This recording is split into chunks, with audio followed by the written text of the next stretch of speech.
Tudo em paz, tudo bem com você? Tudo em ordem? Sim? Mais ou menos? Amém. Glória a Deus. Amanhã a gente vai estar comemorando o 4th of July, né? É um feriado que essa nação comemora todos os anos. Todos os anos eles comemoram esse feriado, que é a independência, né? A comemoração da independência dessa nação. E Deus te trouxe para cá. Não te trouxe para cá? Estava ali orando e abençoando essa nação e me veio Daniel. Daniel foi levado cativo à Babilônia. Não é assim? Uma situação desconfortável. E por que Deus levou Daniel para a Babilônia? Porque naquele lugar Deus queria levantar o reino dele. Naquele lugar Deus queria levantar um representante dele. E por isso que Deus nos trouxe para cá. Na onisciência de Deus, Ele te trouxe, te plantou nessa nação com um propósito. Você fala assim, mas eu vim para cá por causa de uma profissão, eu vim para cá por causa de uma necessidade, eu vim para cá por causa de N motivos, não é assim? Mas eu quero dizer que existe um sonho maior do que esse. Esse é o sonho, o teu sonho é o meu sonho. E não tem nada de errado com isso. Mas existe o sonho de Deus. Quando Deus levou Daniel para aquela nação, existia um propósito pelo qual Deus queria estabelecer naquela nação um homem que estava na terra, que carregava dentro dele os céus. E passaram-se 3 reinos. E aquele homem permaneceu. Entrava um rei, não conhecia Daniel, Daniel ficava meio que largado para lá. Aí daqui a um pouco apareciam as necessidades. E é incrível que quando aparecem as necessidades, as pessoas buscam a quem? Não é assim? Posso falar de mim. Quando a necessidade, quando a chapa fica quente, você fica pulando só numa perna só. Normalmente você se aproxima de Deus e você começa a pensar e repensar a vida. Ela passa rápido. Né? E as crises aconteciam. E o povo da Babilônia buscava e reconheciam quem? O homem de Deus. Aquele que carrega dentro dele a essência de Deus. E Deus nos trouxe para essa terra. Para que nós fazermos esse papel. Deus vai te levar para trabalhar, vai te levar para fazer todas essas coisas. Mas não é esse o objetivo maior pelo qual você está aqui. Eu vim para cá para dar uma condição melhor para os meus filhos. Glória a Deus, dê a condição melhor para os teus filhos. Mas existe algo mais. Pense nisso, existe algo mais da parte de Deus. Que Deus quer realizar em nós e através de nós neste lugar. Amém? Quero orar por essa nação, quero orar pelos governantes dessa nação. A palavra nos orienta para nós orarmos pela nação e pela paz dos governantes da nação pelo qual nós estamos. Tá certo? Então esse é o objetivo da igreja. Concordo, não concordo, isso agora não é mais, não é nosso papel mais, concordar ou discordar. Você até pode fazer, mas o teu papel é orar. Fala, Deus, direciona esse líder, porque todos os líderes, sem exceção, são colocados por Deus. Nós estamos prestes a colocar um novo líder na nossa nação. Então é agora que nós precisamos nos levantar, fazer o nosso papel. Porque depois que o líder for colocado, a partir daquele momento só tem um papel que nós podemos fazer. É interceder para que aquele líder que Deus possa ter misericórdia e possa conduzir aquele líder. Esse é o nosso papel. Tá certo? Vamos orar por essa nação, vamos abençoar esse país. Amém? Coloque-se de pé, por favor. Senhor, nós queremos te dar graças, queremos te bendizer, porque aqui o Senhor tem nos plantado neste lugar. Aqui o Senhor tem nos feito crescer, aqui o Senhor tem nos feito avançar. E aqui também, nessa nação, nós temos aprendido o reino de Deus mais de perto. Muito obrigado, porque o Senhor nos trouxe. Hoje nós não fomos levados cativos para cá por causa de circunstâncias, mas o Senhor nos cativou para este lugar.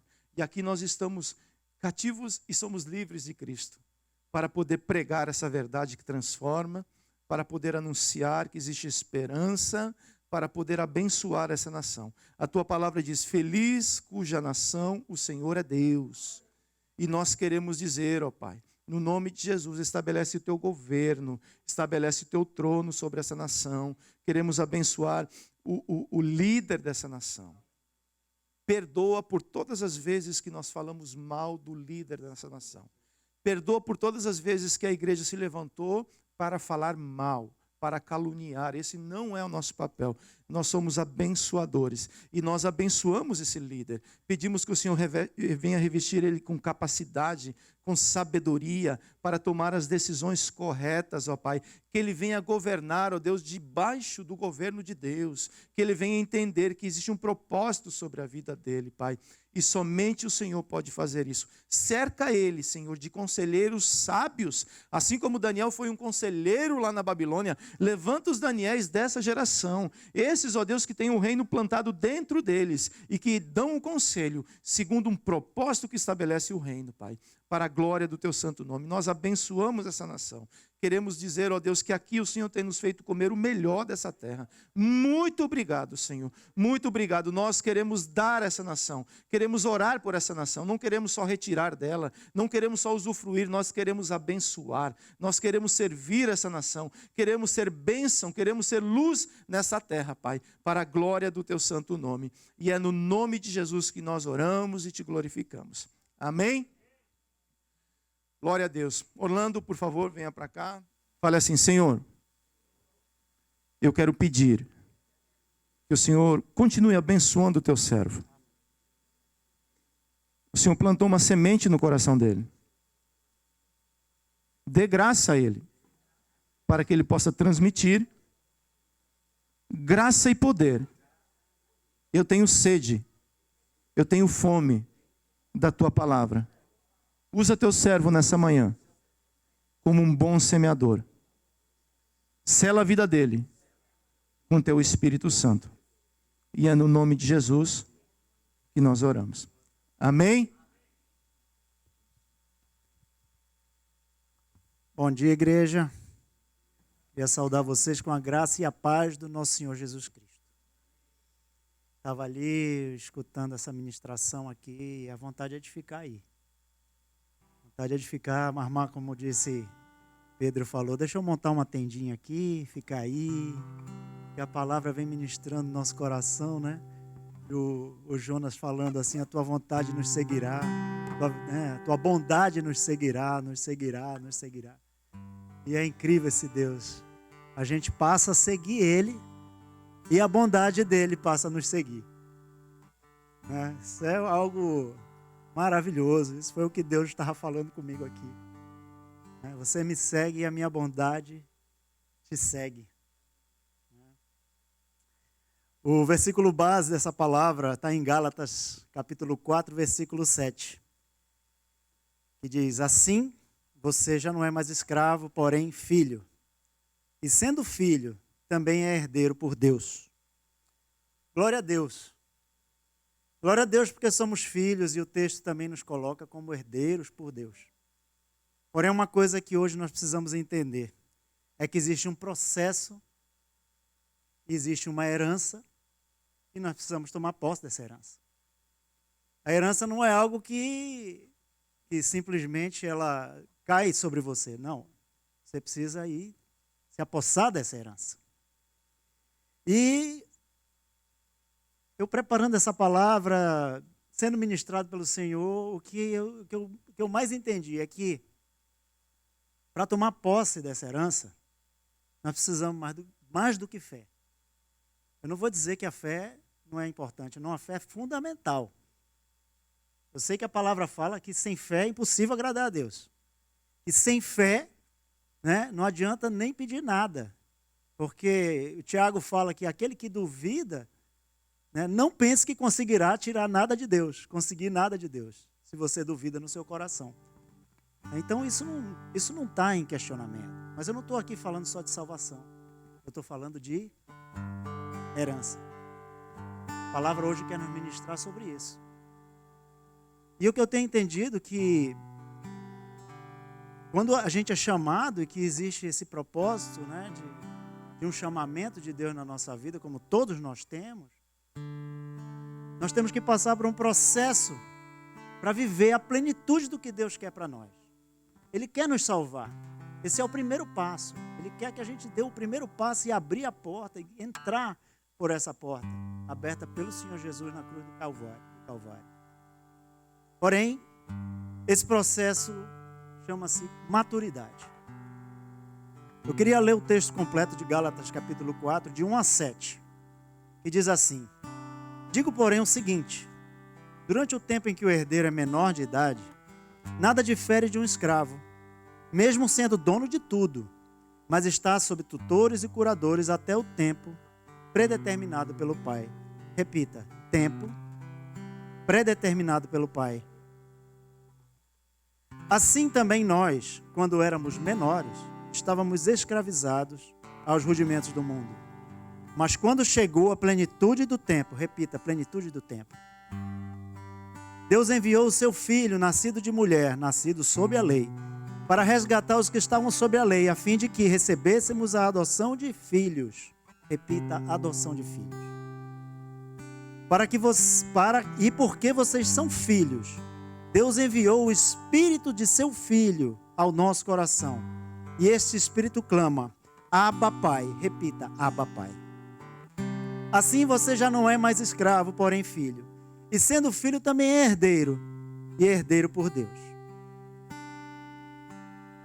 Senhor Deus, como é bom estar na Tua presença, Pai. Como é bom sentir o Teu doce Espírito ministrando no nosso coração. Eu queria, Pai, clamar pela Tua graça e pelo Teu favor nesse momento. Que o Teu Espírito esteja ministrando cada coração aqui nesse momento. Assim como já foi dito, como o próprio pastor falou, todos têm necessidades. Cada um chegou aqui com uma necessidade hoje, Pai. Eu não conheço as necessidades de cada um, mas eu sei que Tu conheces, ó Deus. E que Tu és um Deus bom e misericordioso, Pai. Tu és um Deus que vive num alto e sublime trono, porém também vive dentro de um coração contrito e quebrantado, Senhor Deus. Então te peço, Pai, abre os céus nesse lugar, Pai, para que a boa água, a água que desce do Teu trono, venha ser derramada sobre cada coração, consolando, enxugando as lágrimas, Senhor Deus, trazendo direção, trazendo um consolo, Pai, nesse momento. É isso que nós te pedimos, Senhor Deus, para a Tua honra e para a Tua glória, que seja feito em nome de Jesus. Amém. A gente não sabe se essa questão se naquela época, se já existia uma lei em que o menor não poderia tomar posse da gestão de uma herança, ou se era um costume apenas. Nós sabemos que hoje é lei.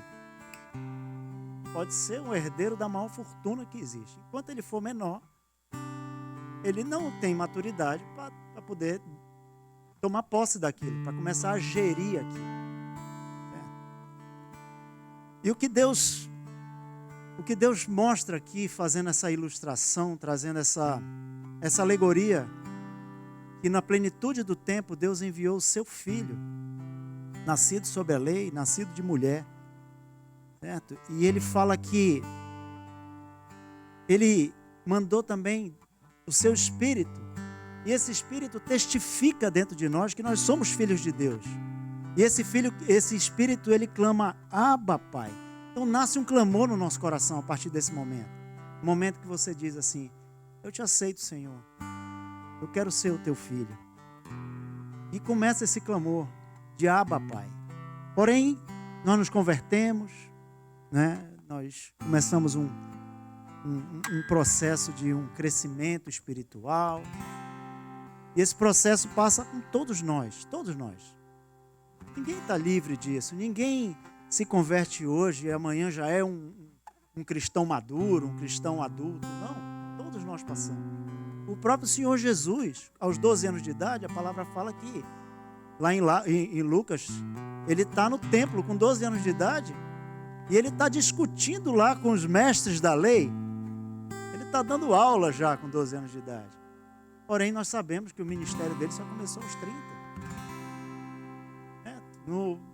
No Antigo Testamento, no tempo da lei, O próprio levita também, ele tinha um limite de idade, o sacerdote, ele tinha um limite de idade. Então, nós entendemos que existe esse processo. Porém, como eu falei da fé, né? Nós temos que acrescentar, além para poder galgar esse caminho da maturidade, nós temos algo que acrescentar na nossa fé. Porque, como eu falei, a fé não é suficiente, a fé é fundamental, mas não é tudo. Se fosse tudo, em Hebreus capítulo 6, ele não falaria assim: sede imitadores daqueles que, pela fé e paciência, em outras versões, e perseverança, alcançaram e herdaram as promessas. Certo? Na segunda carta de Pedro, ele fala no capítulo 1, ele fala: vós também, pondo nisto, você não tem esse versículo aí, tá? Em 2 Pedro 1, de 5 a 8. Pondo nisto mesmo toda a diligência, acrescentai à sua fé a virtude a ciência, a temperança, a paciência. Então ele enumera um monte de coisas. Certo? E diz assim: e se em vós abundarem essas coisas, vocês tomarão posse do reino de Deus. Então é por isso que eu coloquei o título dessa mensagem de Fora do Alcance das Crianças. Porque poderia ser também, tire as crianças da sala, né? Já viu também isso? Quantos já viram também, né, em rótulos de produtos, né, produtos químicos, remédios, mantenha fora do alcance das crianças. Porque o remédio pode ser algo muito bom para você, mas na mão de alguém que tem maturidade pode pegar aquele remédio e acontecer uma tragédia. Produto de limpeza, lá em casa é tudo trancado lá. Tem um furacãozinho lá que passa e tudo, tem que ser, ele olha o negocinho de limpar, ele faz ele quer quer sair limpando tudo, mas a gente sabe que aquilo é um perigo na mão dele. Então tem que estar fora do alcance das crianças. Porém, nós somos filhos, amém? Glória a Deus por isso. E existe até um ditado que diz aí fora, que diz assim: todos somos filhos de Deus. Mas não é o que a Bíblia me fala, né? Em João capítulo 1, versículos 12 e 13, diz assim, vou ler na NVT, a nova versão transformadora, diz: mas todos que creram nele e o aceitaram, ele deu o direito de se tornarem filhos de Deus. Estes não nasceram segundo a ordem natural, nem como resultado da paixão ou vontade humana, mas nasceram de Deus. Então, quando você tomou essa iniciativa, quando você tomou essa mais importante decisão da sua vida e aceitou o Senhor, você se tornou filho de Deus. E a partir disso, nós nos enquadramos do que Paulo fala aos Gálatas. Nós recebemos o Espírito que clama: Abba, Pai. Nós nos tornamos esses filhinhos de Deus. Em Romanos 8,17, fala ainda melhor, fala ainda algo mais interessante, que se somos seus filhos, então somos seus herdeiros e, portanto, co-herdeiros com Cristo. Se de fato participamos do seu sofrimento, participaremos também da sua glória. Participar da glória é algo que todos nós queremos, amém? Mas antes de participar da glória, o que tem? Se eu falar para o Samuel que ele precisa, antes de vir para a igreja, tomar um banhozinho, isso para ele é um sofrimento.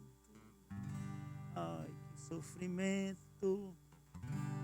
Por quê? Porque ele é bebê. Ele é bebê. O bebê não quer sofrer. O bebê só quer have fun. Ele quer parque. Ele quer ir para o parque. Ele quer ir para a piscina. Ele quer ir para a festinha. Isso ele ama. Porém, nós somos filhos, amém? E a gente quer crescer. O meu filho, ele é pequenininho e tudo ele pede para mim, o meu filho mais novo. Ele pede para mim as coisas e eu tenho prazer em fazer as coisas para ele. Mas eu quero também que ele vá crescendo. Eu quero que ele vá crescendo, que ele vá aprendendo a fazer as coisas por ele. Né? Por quê? Porque eu quero que ele tome posse da herança. A herança que eu tenho para ele, muita, viu? É grande. que é o legado de caminhar com o Senhor. Essa é a maior herança que eu tenho para dar para ele. E essa herança já está à disposição de você. Essa herança Deus já colocou assim, disse assim, toma, Henri, é sua. Posse dessa herança. Deixa uma história que foi atribuída a John Wesley. John Wesley foi um grande avivalista. E ele, fazendo seu pastoreio, ele foi visitar uma senhora muito pobre. E ele chegou nessa casa e essa senhora já estava assim nos seus últimos dias, né? Já estava bem velhinha. Ele foi ali dar unção pastoral para ela, né? Orar por ela. E enquanto ele orava, ele viu num quadro, né? Ele viu um papel assim moldurado na parede. E ele começou a ler aquilo ali. Perguntou para a senhora: aquilo ali, a senhora sabe o que é aquilo que está escrito ali? Não, meu senhor, não sei ler. Mas isso aí foi a minha patroa. Quando ela morreu, eu trabalhei para ela minha vida inteira. E ela morreu. E quando ela morreu, encontraram isso e disseram: isso é seu. Então eu achei tão bonito esse papel, coloquei numa moldura e botei numa parede aqui. Aí ele perguntou: a senhora não sabe o que está escrito aí, não? Não. A senhora me permite levar para eu analisar? Pode levar, mas me devolva depois, porque isso tem muito valor para mim. Ele levou. Ali era um testamento. Tudo que a mulher tinha, ela não tinha herdeiros. Ela deixou para essa senhora. E veja bem, essa senhora já estava nos seus últimos dias de vida. E ela não desfrutou da herança que ela tinha direito. Ela tinha herança, não tinha? Era tudo dela, ou não era? Ela não desfrutou. Nem um dia, quer dizer, os últimos diazinhos, assim, finalzinho de vida. E ela estava partindo sem desfrutar daquela herança. A salvação é algo que todos nós queremos. Todos nós temos a salvação. Mas nós temos muito mais do que isso. Deus quer muito mais do que isso para as nossas vidas. Ele quer nos colocar na gestão da sua herança. Em 1 Coríntios, no capítulo 3, de 22 e 23, assim: tudo é de vocês. Vocês são de Cristo. E Cristo é de Deus. Muitos podem dizer: mas esse negócio de tudo é meio retórico isso. Gente, peraí. Cristo é de Deus? Pouco ou é totalmente de Deus? Totalmente. Vocês são de Cristo? Um pouco ou totalmente? Aí, né? Aí cada um tem que analisar. Um pouco ou totalmente? Diga assim, pela fé, totalmente de Cristo. Então, nós somos de Cristo, amém? Tudo é de Cristo, amém? Então nós somos herdeiros de quê?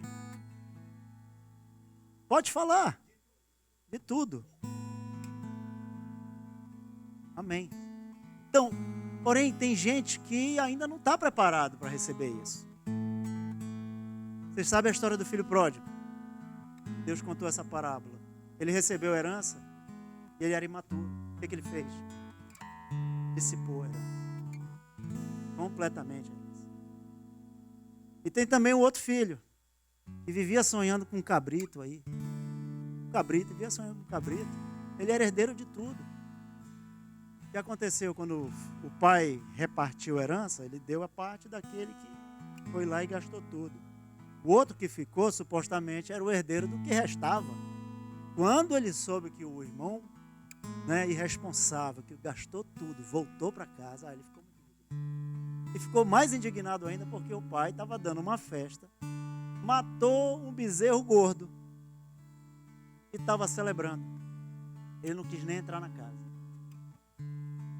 Mas para você ver, era um menino, era uma criança.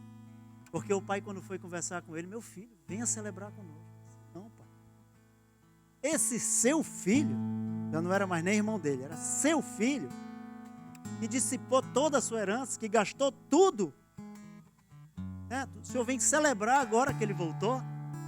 Eu estou aqui trabalhando para o senhor e o senhor nunca me deu sequer um cabrito. Digo: meu filho, o pai falou: meu filho, um cabrito, meu filho. Tudo é seu, presta atenção. Acorda. Tudo é seu. E você está aí reclamando por causa de um cabrito, meu filho. Tem algum crente cabrito aqui?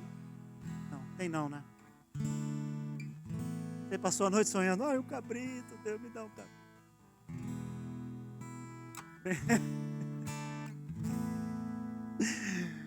Mas não tem ninguém assim aqui não. Tem nenhum aqui não. Ele não entendeu. Não adianta ficar. Infelizmente se vê ainda. A pessoa vem, passa a vida inteira. Toma a decisão correta. Eu quero seguir o Senhor. Toma a decisão correta. Domingo eu vou na igreja. Você tomou a decisão certa. Então entenda de uma vez por todas. Tudo é seu. Tudo é seu. Não fique com essa de dizer, poxa, Senhor, eu estou aqui há 30 anos. Chegou um irmão agora e já está aí, recebendo um monte de bênção.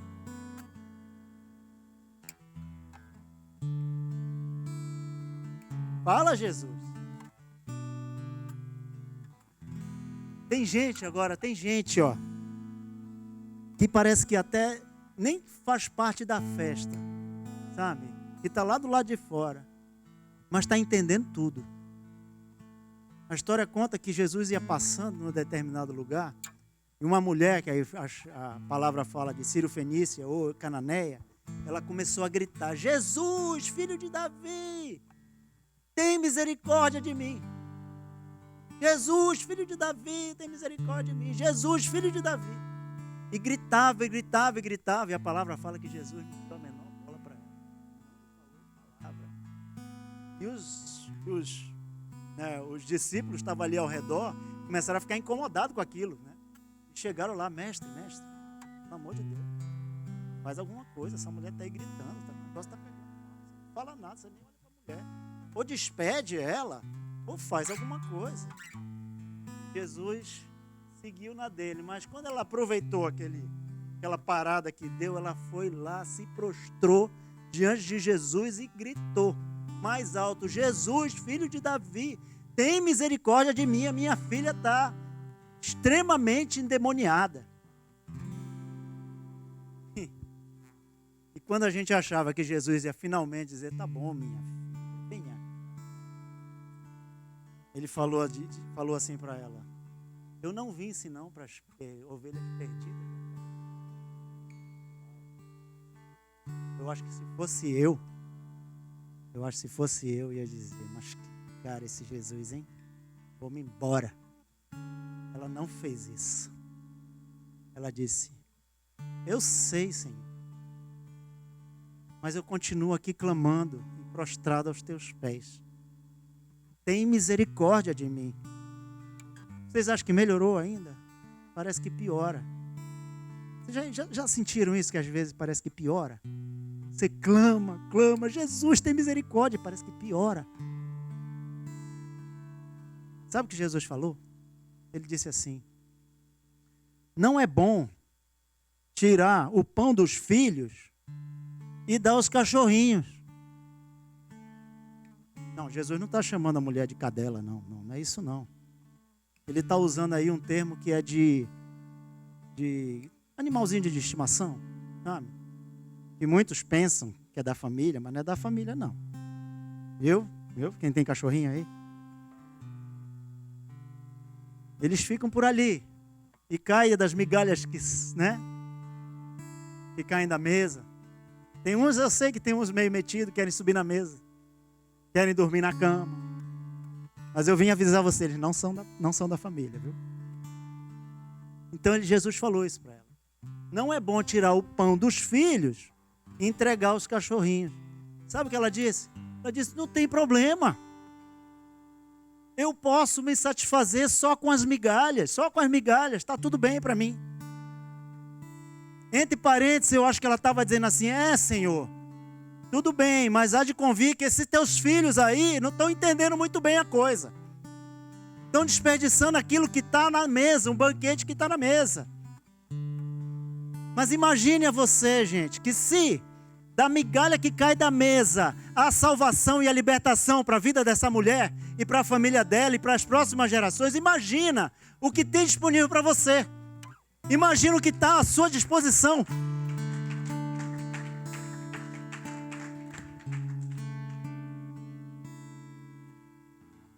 A gente não tem noção muitas vezes disso. A gente não tem noção. Mas a Bíblia nos coloca, nos explica qual é a diferença de um filho maduro para um filho bebê. No ponto 3, a expectativa de Deus. Vamos subir de patamar? Romanos 8, de 15 a 19. Porque vocês não receberam espírito de escravidão para viverem outra vez atemorizados, mas receberam espírito de adoção, por meio do qual clamamos Abba Pai.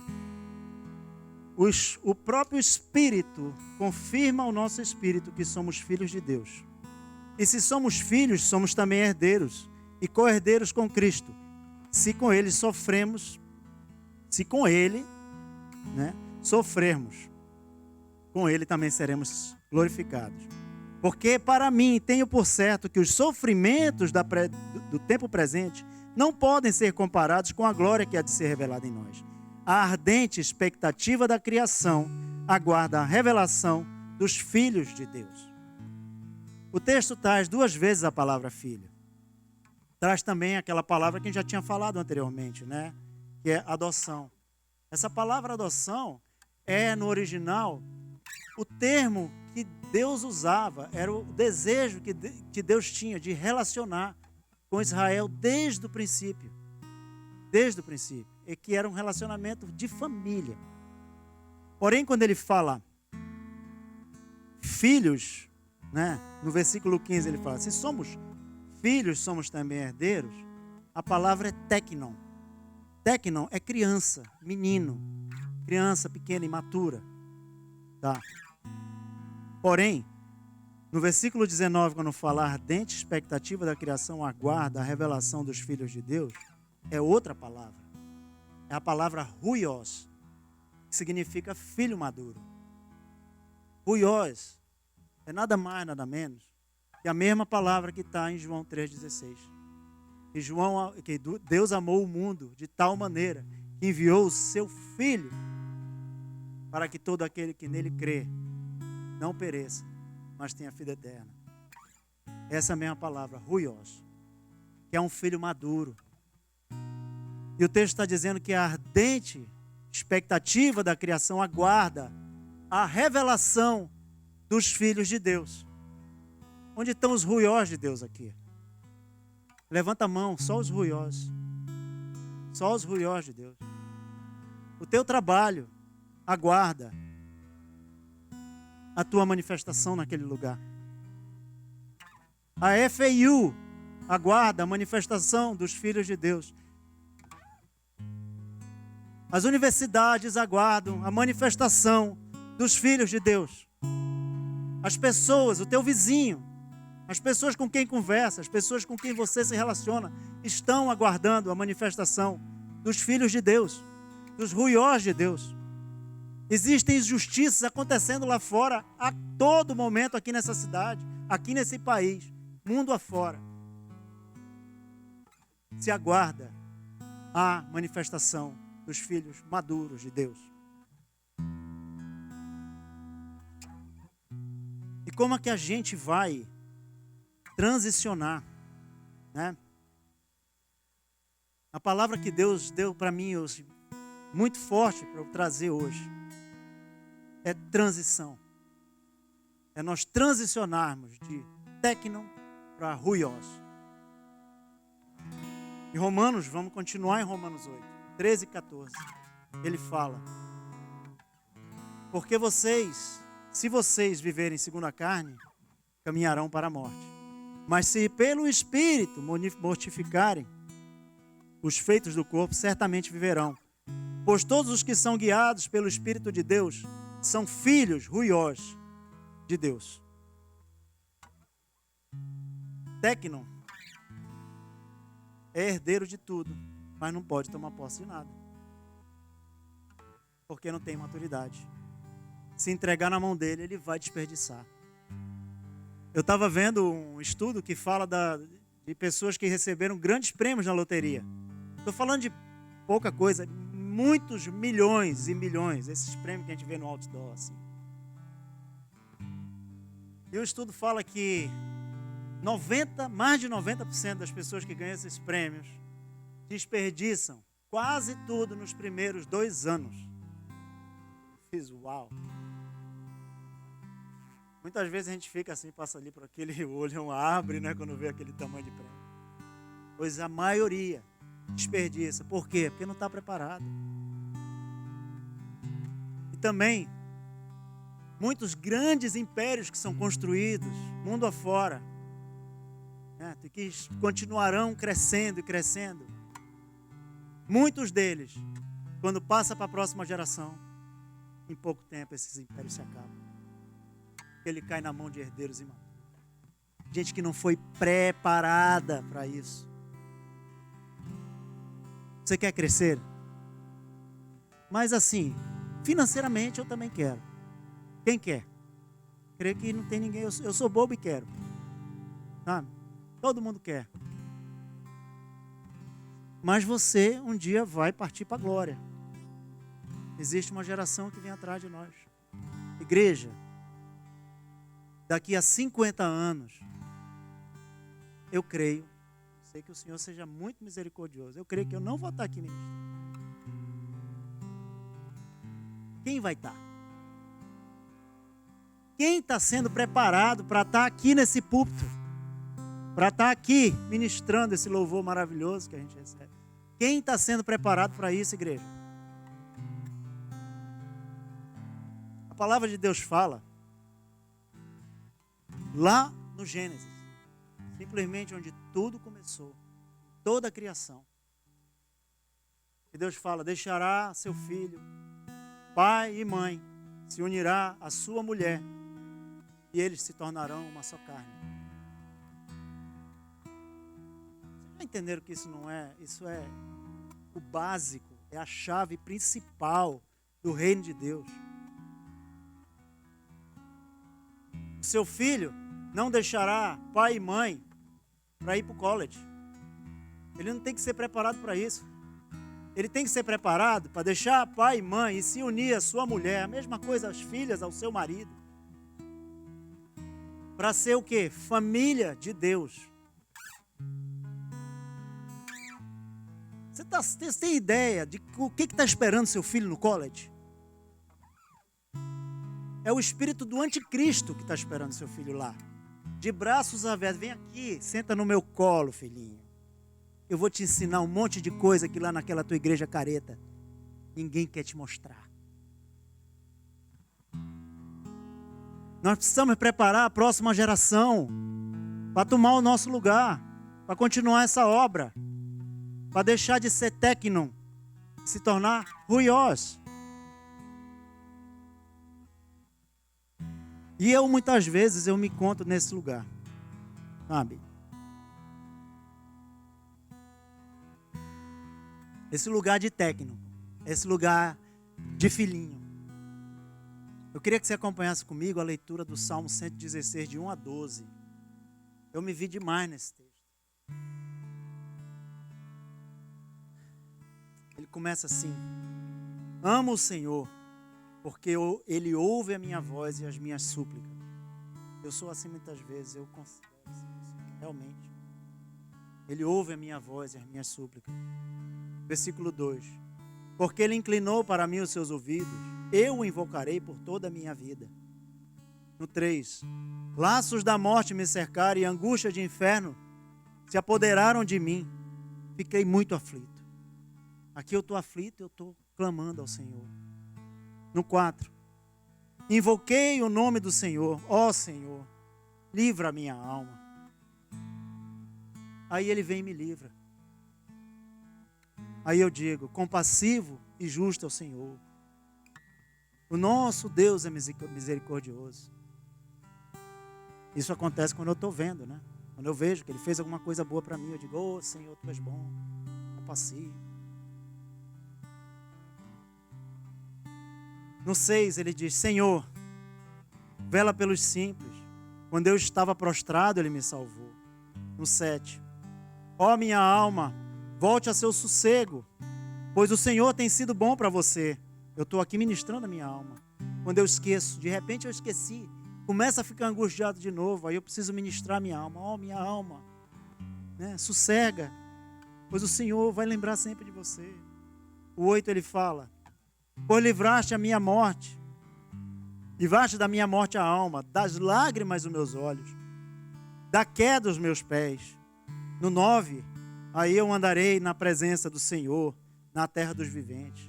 Facilmente eu volto a fazer esse pacto, quando eu vejo que o Senhor fez alguma coisa para mim. Eu volto e faço esse pacto de novo.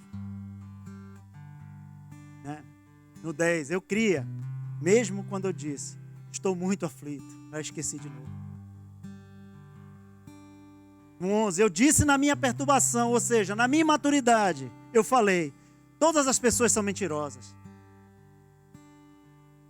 Eu estou imaturo, esqueço de novo, estou ali aflito, e na minha perturbação eu falo, ninguém presta, ninguém serve para nada. Não quero mais saber desse negócio, não quero mais saber de evangelho, não quero mais saber de nada. Mas glória a Deus que tem o versículo 12. E aí é quando o salmista, ele de fato, ele transiciona. É quando ele sai do tecno, por roiós. E é isso que eu preciso aprender. Ele fala: que darei ao Senhor por todos os benefícios que Ele fez para comigo? Que darei eu ao Senhor por tudo que Ele tem feito comigo desde que eu cheguei nesse país? Que darei eu ao Senhor pela mesa farta que eu tenho na minha casa? Que darei eu ao Senhor pela igreja maravilhosa que Ele me deu para eu congregar? Que darei eu ao Senhor? Eu não tenho, Senhor, o que te dar para compensar as maravilhas que o Senhor tem feito comigo. Só que agora chega a minha vez. Isso é a minha atitude. Isso é um momento maduro da minha vida que eu preciso chegar e dizer: Senhor, agora é a minha parte. O que eu tenho que fazer? Fala para mim, Senhor. Durante 11 versículos eu clamei, o Senhor veio. Eu chorei, o Senhor enxugou minhas lágrimas. Eu estava angustiado, o Senhor me consolou. Mas quando chega no 12, aí sou eu que tenho que dizer: que darei eu ao Senhor? O Senhor Jesus, no Sermão do Monte, a gente olha aquelas palavras assim, escrita de uma forma linda, poética, muito lindo realmente. Mas ele está falando para as pessoas: gente, não fiquem preocupados com o que comer, o que vestir, o que beber, o que vocês estão amanhã. Gente, olha os lírios do campo, olha as aves do céu. Eu cuido deles, eu não vou cuidar de vocês. Parem de pedir essas coisas para mim, eu já providenciei tudo para vocês. Quem se preocupa com essas coisas são os pagãos. Vocês têm um Deus. Vocês têm um Deus que é poderoso e é Pai. Pois o Filho, ele disciplina. Quem ele não disciplina não é filho, é bastardo. Você quer ser filho? Ele vai disciplinar você. Ele vai deixar você passar por aflições, mas ele vai ser contigo. Mas você precisa encontrar no seu coração aquele lugar que o pastor já ministrou aqui hoje. Diz assim: o Senhor é meu pastor e eu não vou sentir falta de nada. Quando ele fala, nada me faltará, é futuro. Ele está declarando isso na vida dele. Eu não sinto falta de nada. Eu não estou aqui esperando que me dê um bom emprego. Eu não estou aqui esperando que chegue meu documento. Eu já estou declarando na minha vida, nada me faltará. É Ele que me faz andar por pastos verdejantes. Ele que me guia para as águas tranquilas. Tem alguém aqui passando por uma aflição muito grande na sua vida? que as águas estão assim, revoltas, Ele vai te guiar até as águas tranquilas. Mas não esquece disso quando você chegar lá. Não faz como muitas vezes eu faço. Eu estou ali no mar tranquilo, aí eu esqueço fácil que o Senhor já fez. Ou então eu estou lá dizendo, ai Senhor, bom te louvar. Eu quero viver na tua presença todos os dias da minha vida. Eu faço um pacto contigo. Aí quando chega o aperto, droga, eu começo a rapidinho eu me esqueço. O que é ser, na prática, filho maduro de Deus? Em Romanos 8,14, fala que, pois todos os que são guiados pelo Espírito de Deus são filhos de Deus. O filho maduro de Deus anda em santidade. O filho maduro de Deus entende que ele é um representante de Deus. Ele não anda em santidade para ser salvo. Ele anda em santidade porque é sal. E que ele é representante. Ele entende o que significa orar em nome de Jesus. Orar em nome de Jesus não é uma mandinga que você coloca no final da frase assim, em nome de Jesus. Não é um mantra que você olha e diz assim, aquele carro vai ser meu em nome de Jesus. Eu vou ter aquela casa em nome de Jesus. Não é isso não. Se você entendeu assim, você está entendendo errado. Em nome de Jesus é alguém que representa o Senhor. É um filho que é maduro e diz assim, e o pai diz assim, meu filho, eu não vou poder ir em tal lugar, você vai lá me representar? Você vai lá em meu nome? Vou. E ele vai porque você já é maduro, você vai lá representando seu pai. Isso significa falar em nome de Jesus. Tem alguém enfermo? Você vai lá em nome de Jesus e vai orar para aquela pessoa. E essa pessoa vai ser curada em nome de Jesus. É isso que significa. Filho maduro entende essa posição. Ele não fica, ai, me dá em nome de Jesus. Não, ele diz assim, onde é que o Senhor quer que eu vá, Senhor? Onde é que quer que o Senhor fale em seu nome? Eu vou falar em seu nome. Tem uma história que eu li de um fazendeiro muito rico, uma fazenda muito bonita, muito rica. Tinha um caseiro, cuidava lá das coisas, um administrador. E esse fazendeiro ia fazer uma viagem por muito tempo. Aí ele chegou com o caseiro e falou assim, olha, eu já fui lá na cidade, lá no comércio, e eu vou viajar. Mas tudo que você precisar, você vai lá no comércio e pede em meu nome. Pode ir lá e pedir. Já falei com todo mundo. Eles vão lhe atender, eles vão lhe dar tudo que você precisar. Ele foi viajar. Passou um bom tempo viajando. Um dia ele voltou. Ele foi chegando perto da fazenda, a porteira quebrada, a cerca arrebentada, o mato sem capinar. Ele foi entrando, chegou à casa da fazenda toda bagunçada, toda suja, a piscina suja. Disse, meu Jesus, isso está acontecendo. Ele se dirigiu para a casa do caseiro. No caminho ele já notou a diferença. Tudo limpinho no caminho. Chegou na porta da casa, um carrão novo, zero, na porta da casa. Ele foi entrando na casa, uma tela de 80 polegadas, sofá novo, mobília nova. Ele encontrou o caseiro. Rapaz, o que aconteceu? O que aconteceu aqui, gente? Aí ele disse, ué, o senhor mandou eu pegar tudo lá no... Eu fiz o senhor disse. Ué, fui lá no comércio, pedi tudo no seu nome, me deram tudo. Disse, não, você não entendeu. Não era para o seu benefício, não. Era para cuidar da fazenda. Era para cuidar da fazenda, não era para você não, lindão. Era para você cuidar das coisas que eu deixei na sua mão. Era para eu chegar de volta, olhar para você e dizer, servo bom e fiel. Foste fiel no pouco, vou te colocar sobre muito. Deus nos trouxe para esse país, e esse país nos atrai pelas coisas que Ele pode proporcionar. Você sabe por que esse país é o que é?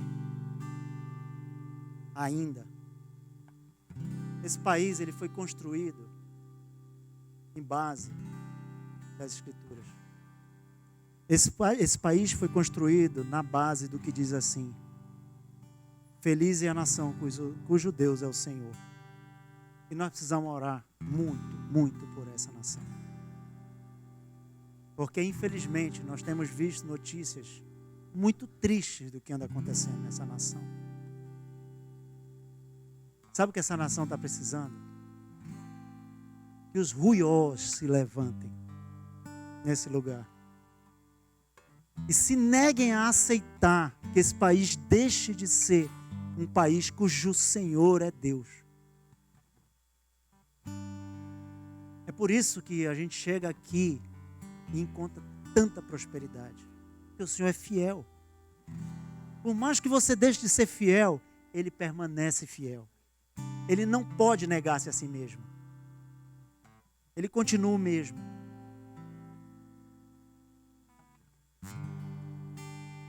Nós já lemos em Romanos 8,17: e se somos filhos, somos também herdeiros, herdeiros de Deus e co-herdeiros com Cristo. Co-herdeiro é aquele que é herdeiro como cooperador, ele opera com. É ser parceiro aqui, ombro a ombro com o Senhor. Tudo que é de Cristo é nosso. Porém, tem a parte do sofrimento. Ele fala: co-herdeiro com Cristo, se com Ele sofremos, para que também com Ele sejamos glorificados. Não é você que vai se glorificar, você mesmo. É o Senhor que vai lhe glorificar. Aquele que se humilha será exaltado, mas primeiro você tem que se humilhar. Assim como o Senhor Jesus fez. Porque Ele, mesmo sendo Deus, Ele não tomou por usurpação o fato de ser Deus. Ele era Deus. Mas Ele se humilhou e se tornou servo. Foi obediente até a morte, morte de cruz. E o Senhor o exaltou. Não foi Ele que se exaltou a si mesmo. Foi o Senhor que exaltou o seu Filho. Da mesma forma, esse é o nosso caminho para trilhar. Nós nos humilhamos embaixo da poderosa mão do Senhor. E Ele vai nos exaltar. E Ele vai nos glorificar. Porque nós somos co-herdeiros com Cristo. E você acha que já sofreu muito por esse evangelho? Vamos ver o que diz no livro de Atos, capítulo 5, 40 a 42. Então chamaram os apóstolos e o açoitaram. E ordenando-lhes que não falassem no nome de Jesus, os soltaram. E eles se retiraram do Sinédrio, muito alegres, por terem sido considerados dignos de sofrer as afrontas por esse nome. E eles se calaram? E todos os dias no templo, de casa em casa, não cessavam de ensinar e pregar o nome do Senhor Jesus Cristo. O que é isso, minha gente? Eles foram açoitados. Estavam todos arrebentados. Vocês têm ideia do que é sofrer 40 chibatadas menos uma, que isso era a lei? Ele dizia que o homem não suportava 40, eles faziam 40 menos uma, dá só 39. Você aguenta uma daquela? Eu não sei se eu aguento. E eles estão aqui, ó. Eles estão alegres por terem sido considerados dignos de sofrer as afrontas por esse nome.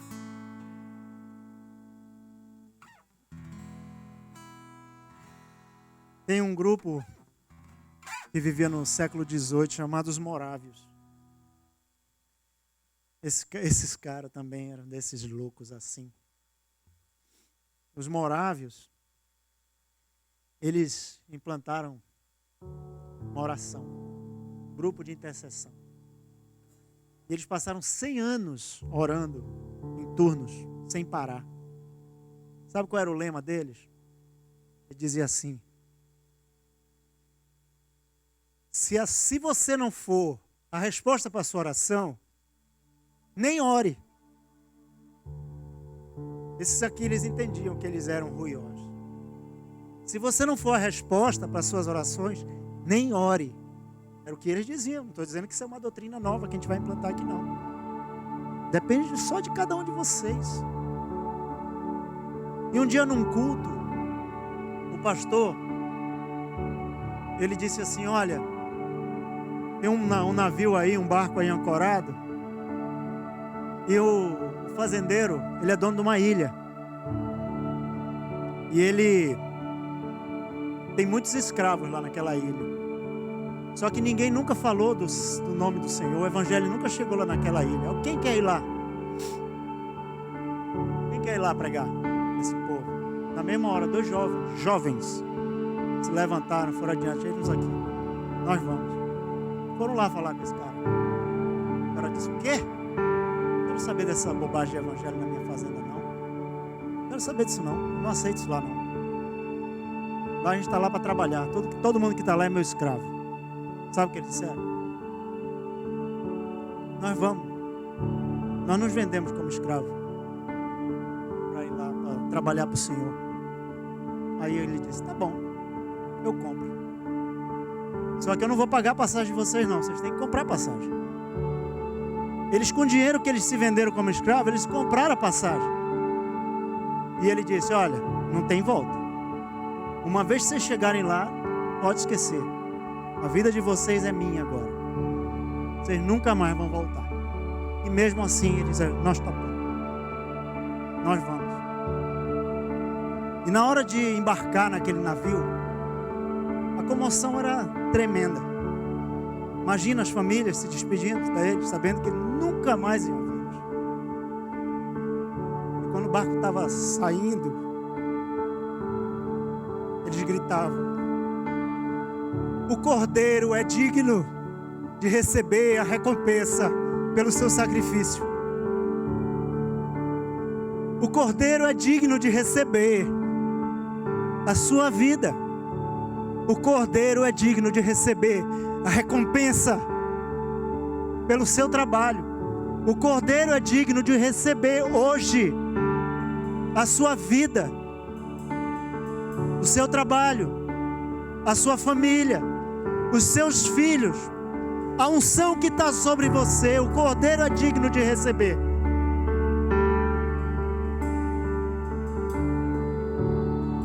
Hoje é dia dos filhos maduros se levantarem. É momento, não espera para amanhã. É hora dos filhos maduros se levantarem e derramar a sua vida diante do altar, de entregar a sua vida diante desse Deus.